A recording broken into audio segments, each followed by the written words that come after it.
Lucas 4, 41. E também de muitos saíram demônios, clamando e dizendo: Tu és o Cristo, o Filho de Deus. E ele, repreendendo-os, não os deixava falar, pois sabiam que ele era o Cristo. Que tremendo isso, né? Os demônios, hoje em dia, eles saem se autoexaltando, né? Eles já saíam identificando quem ele era. Dos gadarenos, Jesus nem teve ação na direção deles. Mas eu creio que a disposição de se libertar daquele gadareno, do que estava vivendo, o conduziu. Prova de que não existe fundo do poço para aqueles que querem ser libertos. Não existe fundo de poço capaz de ser mantido diante de um coração disposto a servir ao Senhor. E o gadareno foi até ele, e aqueles demônios, quando confrontados, lá levados àquela confrontação com Jesus, eles dizem: o que tu quer com a gente? Né? A manifestação é sempre assim. Esses aqui esperando bondade de Jesus, né? Já saíam dali dizendo: Tu és o Filho de Deus. E ele dizendo assim: E eu conheço vocês porque foi eu quem os criei, e eu já decretei sobre vocês o que tinha que decretar. Então vocês vão para o 8º dos infernos, né? Ou seja, e repreendi aqueles demônios, e a ação daqueles demônios. O 8º do inferno foi uma inferência minha, tá? Mas repreendi aqueles demônios, repreendi a sua ação ali na vida daquela localidade, na vida daquelas pessoas. Então, que tremendo que é o nosso Senhor. Que tremendo, né? E eu falei muito sobre isso, mas uma compreensão que muito aclarou no meu coração esses dias. Eu não conseguia ter clareza desse texto. Eu até perguntei para algumas pessoas: o que vocês entendem? O que vocês entendem? E agora para mim é tão luz que eu quero compartilhar com você, porque isso pode auxiliar no discipulado e em tantas outras coisas. Porque todo mundo que quer se esconder de um confronto bajula. Todo mundo que quer se esconder de ser confrontado chega manso, chega suave, né? É assim. Eu acho que aqueles demônios manifestaram bem.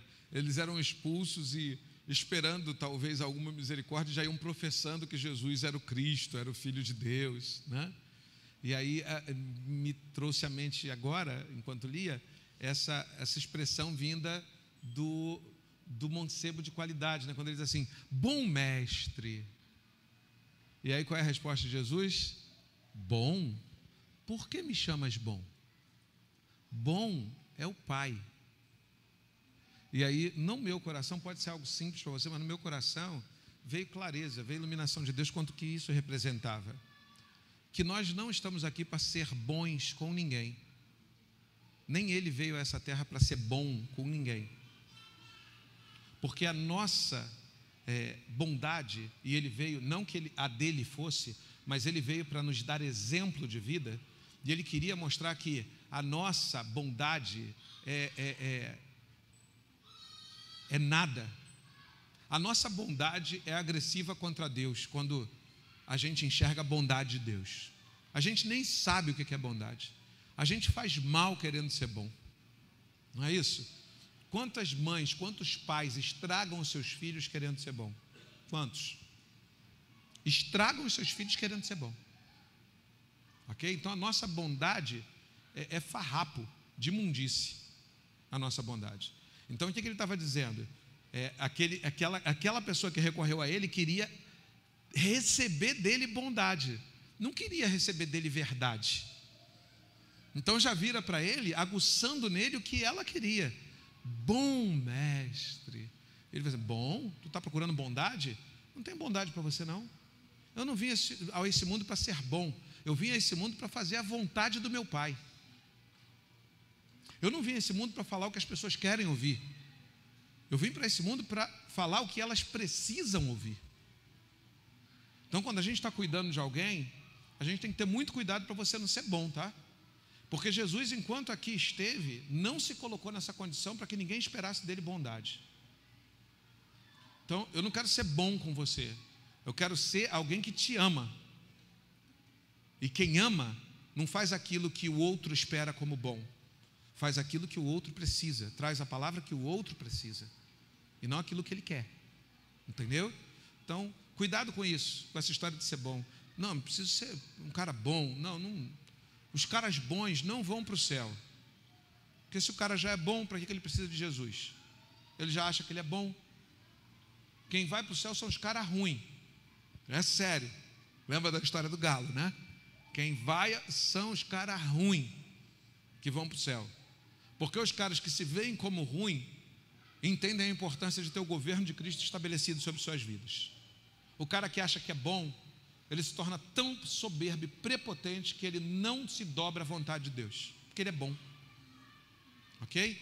Só quem entende a sua própria miséria, só quem entende suas próprias limitações e pecados é que renuncia o que é. Quem é bom tem enorme dificuldade de se converter. Quem se acha bom, enorme dificuldade de converter. Por quê? Eu não preciso de Deus, porque eu já sou bom. Não preciso. Deus, olha só, vocês já ouviram isso, né? Deus sabe que eu sou bom. Eu já ouvi isso evangelizando várias vezes. Deus sabe que eu sou bom. Entendeu? E aí você pode dizer, por causa dessa bondade aí, filho, que você vai para o inferno. É por se ver dessa maneira que você vai para o inferno. Porque quando a gente não entende quem é Deus, a gente se acha demais. A gente só se ajusta ao que Ele é quando a gente entende quem a gente é. Então, isso para mim foi muito legal, eu queria compartilhar com você. Bom, eu não vim aqui para ser bom. Tu está procurando a coisa errada que eu vim para fazer aqui. Eu vim ser aquele que traz espada de 2 gumes. Eu levo para o céu, eu levo para o inferno. Eu não vim aqui para brincar de engambelar ninguém, não. Então não me bajule, porque eu não vou retornar em bajulação. Entendeu? Então é isso que ele está falando. E aí a palavra para aquele que buscou foi dura. Entendeu? Então, lembre-se disso. Você também não foi chamado a ser bom, você foi chamado a ser servo, fazer aquilo que Deus ordena sobre a tua vida, sobre a vida do teu irmão. Não foi chamado a ser bom. Você tem que fazer tudo em amor, mas não necessariamente em bondade. Não necessariamente. Você vai ser bom quando isso não for teu. Você vai ser bom quando isso foi o que Deus escolheu para cada ação. Se para aquela ação Deus escolheu que você seja bom, você será, mas não por sua bondade. É a de Deus. É a de Deus. E quando Ele quiser que você seja mal, aos olhos do outro, seja mal, mas seja obediente ao Senhor. Seja obediente ao Senhor. Faça o que você fizer. É o que eu sempre falo, é muito fácil a gente olhar a fé e ver só o Jesus bonachão, o Jesus contemplativo, o Jesus de muita palavra de carinho e docilidade. Difícil a gente olhar o Jesus que chicoteia, que derruba as mesas.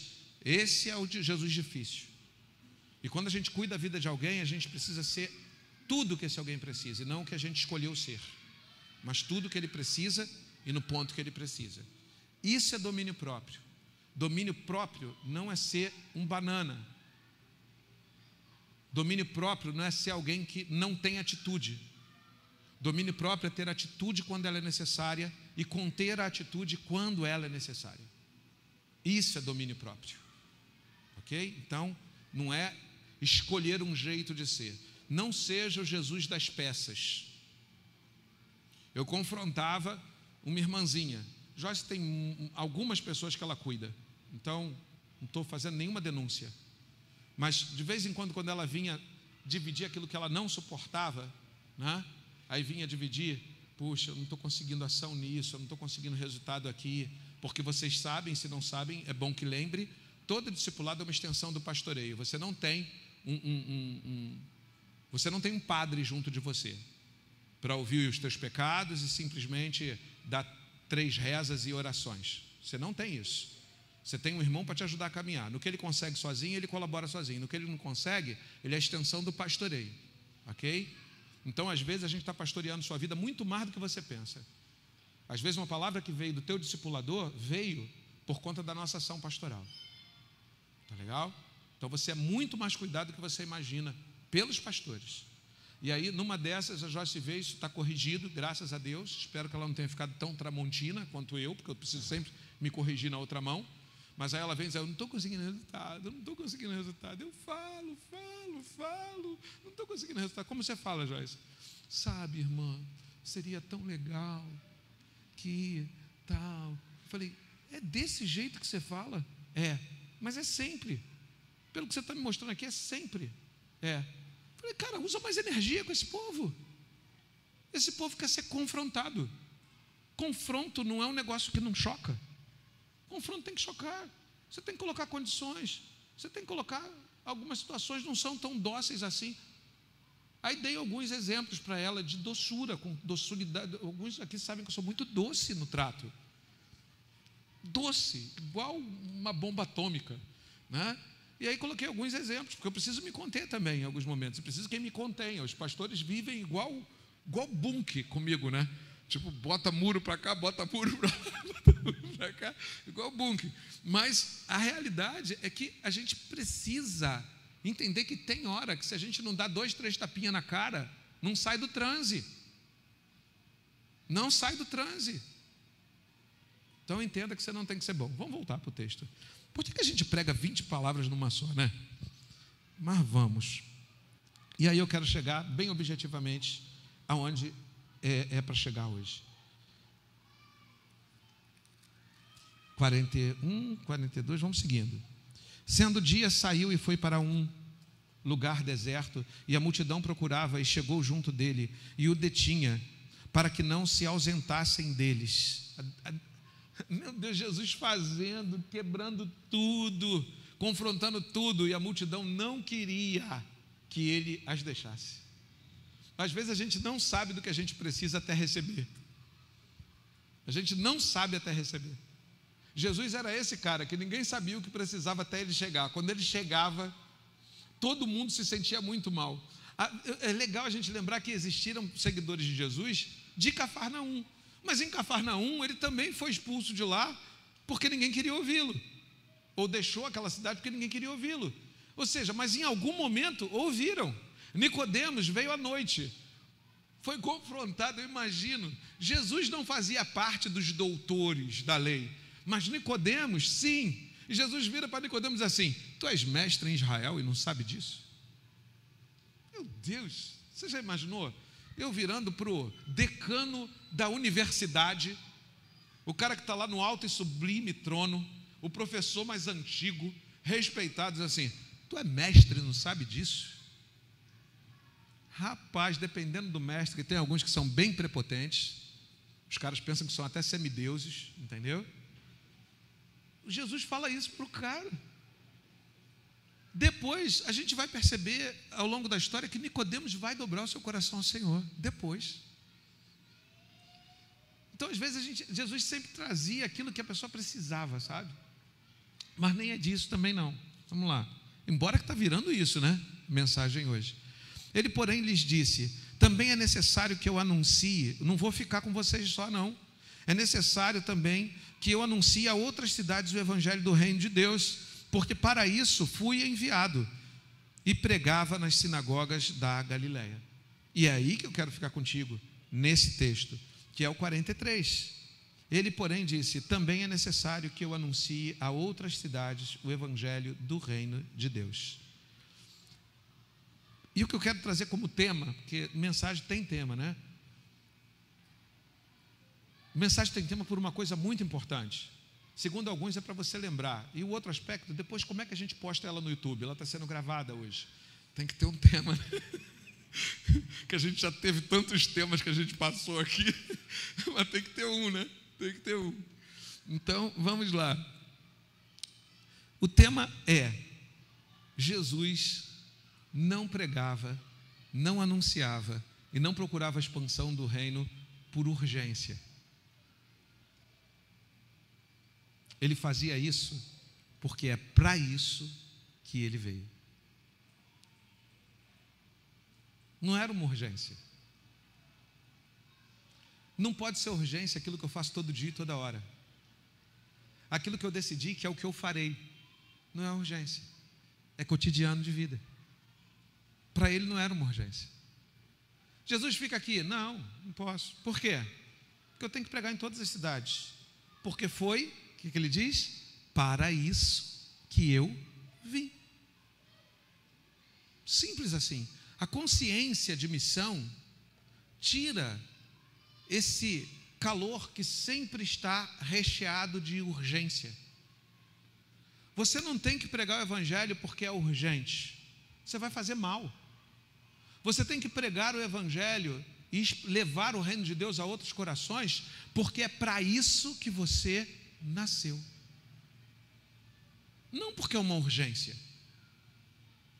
A gente tende a tratar o evangelho assim, sabe? Jesus está rogando por trabalhadores na seara. A nossa leitura de urgência diz assim: rogue ao Senhor que mande trabalhadores, porque grande é a seara e poucos os ceifeiros.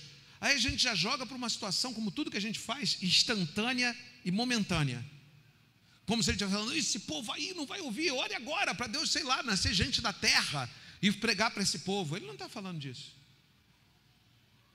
O que ele está falando é: eu estou fazendo a minha parte, que surjam outros que possam fazer a sua parte, que entendam o seu papel nessa história que eu estou construindo com eles, nessa perspectiva e nessa missão que eu estou trazendo a eles, que outros entendam, porque se eles viverem para isso, e quanto mais gente viver para isso, mais gente será alcançada, menos perecerão, se eles entenderem isso como um estilo de vida. Você acha que Jesus queria ficar orando o tempo todo para ser mandado trabalhador para a seara? O tempo todo? Lógico que não. Era importante que isso fosse momentâneo e circunstancial, porque depois dele a igreja se alastraria pelo mundo como se alastrou. O que é preciso agora não é que Deus desperte gente para a urgência da seara, é que Deus desperte gente para a finalidade das suas vidas em Deus. A igreja precisa ser despertada quanto é a finalidade da sua vida. Nós precisamos ser despertados do que para que nós nascemos. Para que nós nascemos? Você nasceu para quê? Para trabalhar, ganhar dinheiro? Ter filho? Não é? Aquela evolução da vida? Nascer, crescer, ficar bobo, casar. Não, gente, casar é legal, tá? É muito bom, né? Mas para que você vive? Qual é o propósito da tua vida? Qual é o propósito, sabe? Então, é isso que ele quer. Ele não quer trazer a gente um sentido de urgência, mas trazer a gente um sentido de consciência de missão. Pronto. O que é melhor? Que a gente faça hoje uma reunião aqui para despertar o Everton. O Everton desperta para a missão, né? Everton, vamos acender um coração hoje quanto à urgência, ou a gente trabalhar para que todos nós estejamos engajados no nosso cotidiano de vida na pregação do evangelho. O pouquinho de cada um é muito mais operoso do que o muito de um. É muito mais operoso. Tanto é que Jesus não fez um super discípulo. Ele espalhou a sua palavra sobre uma coletividade de discípulos, porque ele entendia que eles seriam muito mais operosos e frutíferos na coletividade do que na individualidade de um único ser fantástico. Deus não quer que você seja fantástico, Deus quer que você seja fiel. Deus não quer que você seja fantástico, mas que você seja fiel. E aí eu não posso também descansar de entender que não ser fantástico é nada a fazer, porque esse é um terrível engano. Há de haver comprometimento. Tem de haver comprometimento, como ele, tá ok? E aí o outro texto que a gente vai passar nele é João 4, 36, que diz assim, quando ele fala sobre a ceifa, e hoje legal, porque também foi citado isso por outra pessoa aqui, que foi a Esther, se eu não me engano. Vamos para João, vamos lá, vamos abrir João, que eu quero pegar o contexto de 2 ou 3 textos antes. João 4, o principal é o 36, mas a gente vai ler um pouquinho antes. Entretanto, os seus discípulos, no 31, 4, 31, e entretanto os seus discípulos lhe rogaram, dizendo, Rabi, come. Citei isso hoje também. Porém ele lhe disse, uma comida tenho para comer, que vós não não conheces. Então os discípulos diziam uns aos outros, trouxe-lhe porventura alguém de comer? Jesus disse-lhes: a minha comida é fazer a vontade daquele que me enviou e realizar a sua obra. Não dizeis vós, de novo, né? Qual é a comida dele? Eles estavam pensando em algumas outras coisas, mas o dele, o envolvimento dele era constante. Estou bem, estou legal. Eu sei como lidar na minha vida com as minhas faltas. E aí ele segue então. Não dizeis que ainda há 4 meses até que venha a ceifa? Olha que coisa e que diversas interpretações a gente pode fazer desse versículo. E não dizeis vós que ainda há 4 meses até que venha a ceifa? Eis que eu vos digo, levantai os olhos e vede as terras que já estão brancas para a ceifa. Ou seja, vocês estão sempre planejando. Por que vocês não estão vivendo? No reino de Deus, não é muito planejamento, é muita vida. Vocês estão esperando uma ceifa para daqui a 4 anos, vocês vão estar fera daqui a 4 anos, vocês vão se programar para daqui a 4 anos. Eu digo o seguinte: para todo lugar que eu olho, é isso que ele estava falando, para todo lugar que eu olho, eu vejo que os campos estão brancos para a ceifa. Portanto, eu entendo a minha condição de ser um ceifeiro em todo o tempo. Mas vocês ainda estão esperando sempre o tempo de Deus para vocês. Sempre esperando o tempo de Deus. Sabe aquela coisa do eu vou e nunca vai? Eu vou e nunca vai. Eu farei, mas nunca faz. Eu serei, mas nunca sou. É disso que ele está falando para aqueles discípulos. Que vocês desenvolvam, abram os olhos dos seus corações para enxergar as coisas como eu enxergo. Aonde vocês veem 4 meses sempre, eu vejo todo dia, eu vejo toda circunstância, eu vejo em todo tempo. Todo tempo é um tempo aceitável, todo tempo é um tempo de transformação,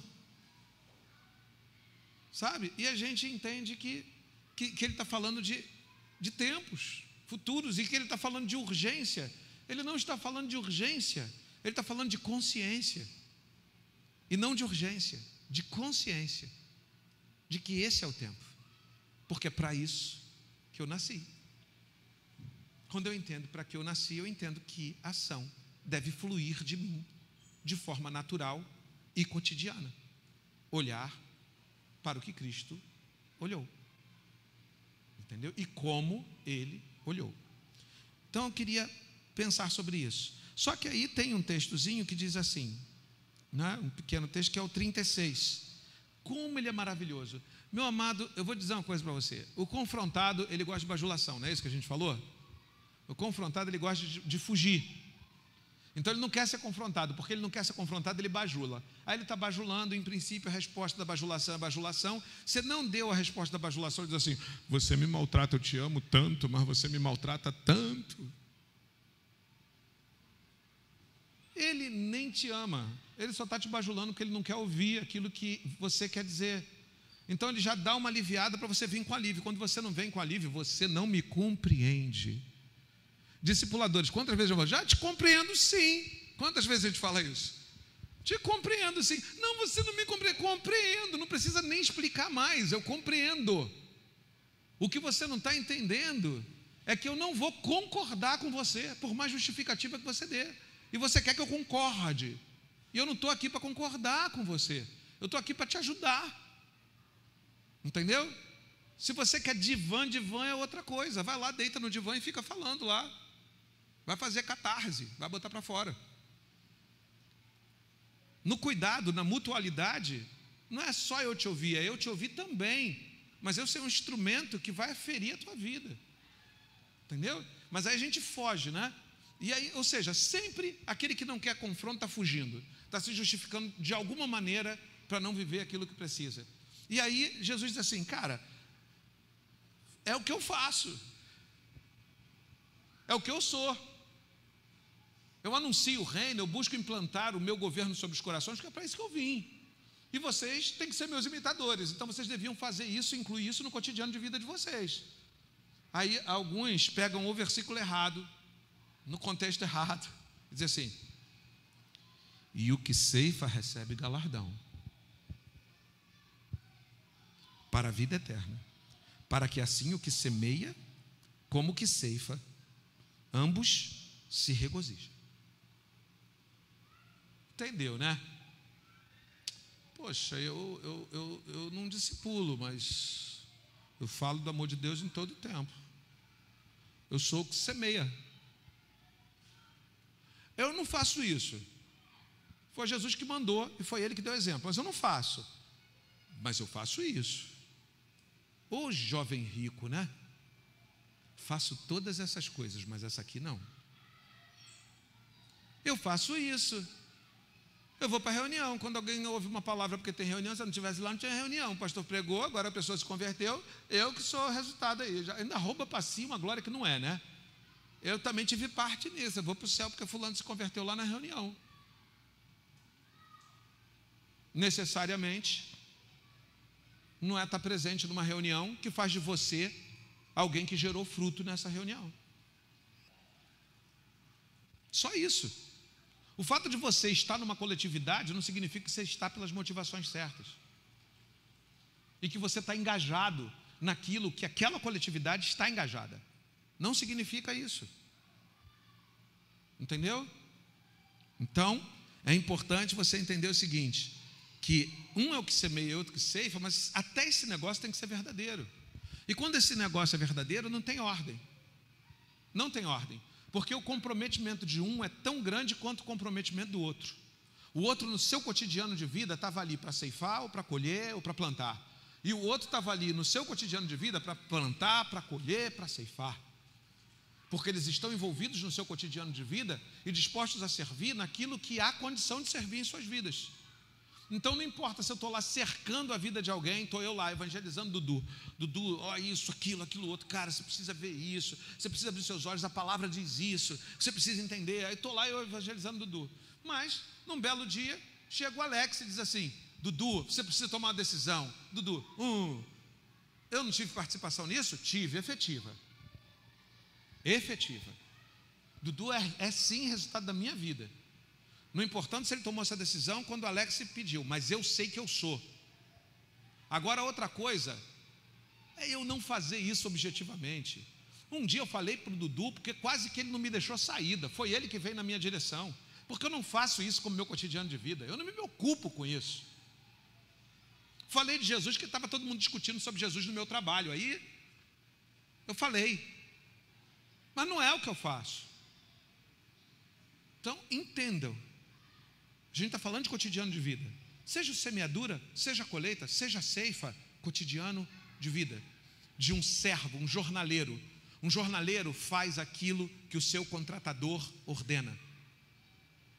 Para Deus não tem ceifeiro, para Deus não tem o que semeia. Você já viu o trabalho do campo? Os mesmos jornaleiros que são da ceifa são também da colheita. Os mesmos jornaleiros que são da colheita são os semeadores. Em cada tempo, aquela mão de obra trabalha naquilo que é importante ser trabalhado. Por isso que ele diz, tanto faz se você, nesse momento, você está sendo semeador ou se você está sendo ceifeiro. E ele estava falando de palavra que havia sido semeada pelos profetas, por Moisés, e que agora eles com Cristo entram nessa seara. E embora não sejam eles os anunciadores, aqueles homens estavam sedentos pelo Messias. É isso que ele está falando. Isso objetivamente, tá? Categoricamente no texto é isso que está acontecendo. Mas o que ele está falando não importa onde você entrou nessa história. O importante é que você compreenda o teu papel de servo. É isso que é importante. O teu papel de servo submisso é o que precisa ser feito hoje no teu cotidiano de vida. E aí eu fiz algumas perguntas para mim, que as faço para vocês, para a gente terminar com essas perguntas. As respostas vocês precisam dar. Eu não sou o que ceifa.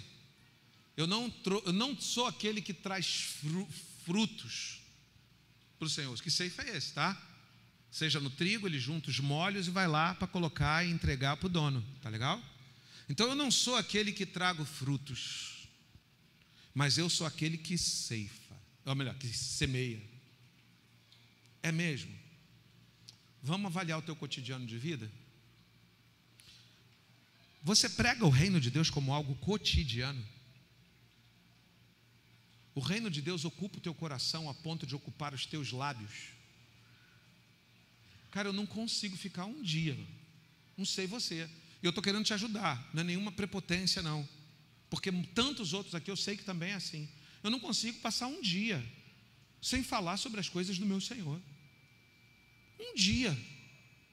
Eu não consigo me conduzir na minha casa sem tratar das coisas do meu Senhor.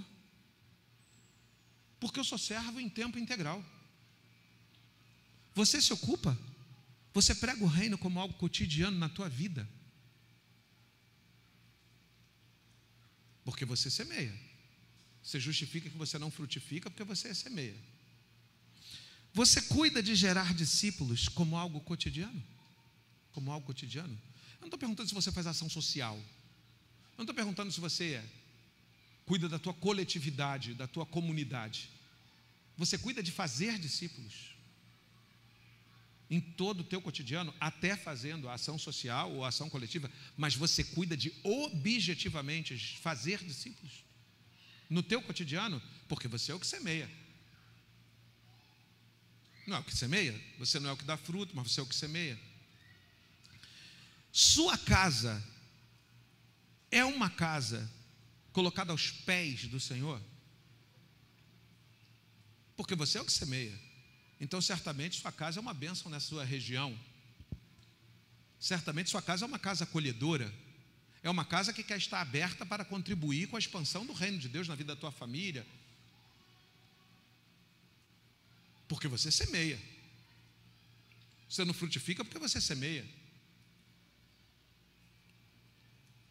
Fazer discípulos e expandir o reino de Jesus Cristo, o governo de Cristo, é um assunto conhecido de você ou é sua ocupação? Resposta de Jesus: eu preciso ir, porque é para isso que eu vim. É minha ocupação. A última pergunta é: tu semeia mesmo? Tu acha que o teu problema é só a frutificação? Você acha mesmo? Diante de talvez as respostas que você tenha dado aí no teu coração, você acha realmente que você não está frutificando porque está semeando? Ou você não está frutificando porque você nem faz parte desse reino? Porque ainda nem caiu a ficha que você é como aqueles que estão, mas não estão, nunca fizeram parte disso. Então converta-se, converta teu coração. Essa palavra é de amor para você. Converta o teu coração ao Senhor, em nome de Jesus. Mude sua vida. Seja aquele que é servo com o cotidiano de vida, com tudo que é, com tudo que tem, com tudo que será. Seja alguém que devote isso ao Senhor. Eu quero muito que você pense nisso. A gente está vivendo um momento em que eu vejo gente vibrando, latejando, de vontade de fazer diferença na vida de famílias, da comunidade. Gente indo até as casas, entregando cartas, convidando para as suas casas. E às vezes eu vejo você, que só suga, que acha que a tua vida é receber, e que quando não recebe, ainda reclama porque não recebeu. Mas você só suga. Em nome de Jesus, que não haja mais ninguém entre nós. Você pode sair daqui bicudo, ou você pode sair daqui transformado. Eu não tenho poder de gerir sobre isso. Você pode sair bicudo, ou você pode sair transformado. Você pode sair daqui me batendo, ou você pode sair daqui se esbofeteando, ou permitindo que o Espírito Santo de Deus te esbofeteie, dizendo: meu Deus, não serei mais assim. Eu não vou mais responder sempre as mesmas respostas quando essas perguntas vêm, e continuar dizendo que isso é radicalismo do pregador. Isso é a minha realidade. E eu quero admitir e quebrar. Eu quero admitir e romper. Eu quero ser diferente. Eu quero estar de fato envolvido. Eu quero que minha casa esteja envolvida. Eu quero que minha família esteja envolvida. Eu quero viver fidelidade. Eu quero viver cotidiano de vida. E se tem alguém aqui que quer fazer isso agora, levante a mão em nome do Senhor Jesus. Levante a mão, eu quero orar por você. Tem alguém?